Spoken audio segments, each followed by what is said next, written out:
తెలంగాణ బ్యూరోక్రసీలో భారీ కుదుపు అత్యంత కీలకమైన పరిణామాలు చోటు చేసుకుంటున్నాయి. తెలంగాణ కొత్త ప్రభుత్వ ప్రధాన కార్యదర్శిగా సీనియర్ ఐఏఎస్ అధికారి సంజయ్ జాజు నియమితులయ్యారు.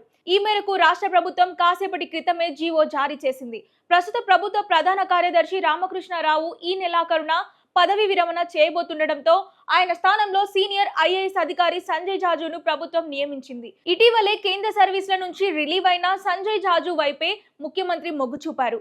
మరోవైపు పదవి విరమణ చేయబోతున్న ప్రస్తుత సిఎస్ రామకృష్ణారావు సర్వీసులను ప్రభుత్వం వదులుకోవడానికి సిద్ధంగా లేదు. రిటైర్ అయిన వెంటనే ఆయనను ముఖ్యమంత్రి ప్రధాన కార్యదర్శిగా నియమిస్తూ నిర్ణయం తీసుకుంది. ఇక ఈ నియామకాలతో పాటు రాష్ట్రంలో భారీ స్థాయిలో ఐఏఎస్ అధికారుల బదిలీలు జరిగాయి. మొత్తం 13 మంది ఐఏఎస్ అధికారులను బదిలీ చేస్తూ ప్రభుత్వం ఉత్తర్వులు ఇచ్చింది. అయితే ఇందులో అన్నిటికంటే ప్రధానంగా సీఎంఓలో జరిగే మార్పు ఇప్పుడు సచివాలయ వర్గాల్లో తీవ్ర చర్చనీయాంశంగా మారింది. సీఎంఓలో అత్యంత కీలకమైన స్థానంలో ఉన్న అజిత్ రెడ్డిని ప్రభుత్వం అక్కడి నుంచి తప్పించింది. ఆయన స్థానంలో మరో ఐఏఎస్ అధికారి శ్రీధర్ కు సీఎంఓలో చోటు కల్పించింది. అజిత్ రెడ్డిని సీఎంఓ నుంచి ఎందుకు తప్పించాల్సి వచ్చింది, దీని వెనుక కారణాలు ఏంటి అనే దానిపై ఇప్పుడు సెక్రటేరియట్ వర్గాల్లో సర్వత్రా ఆసక్తికరమైన చర్చ నడుస్తుంది.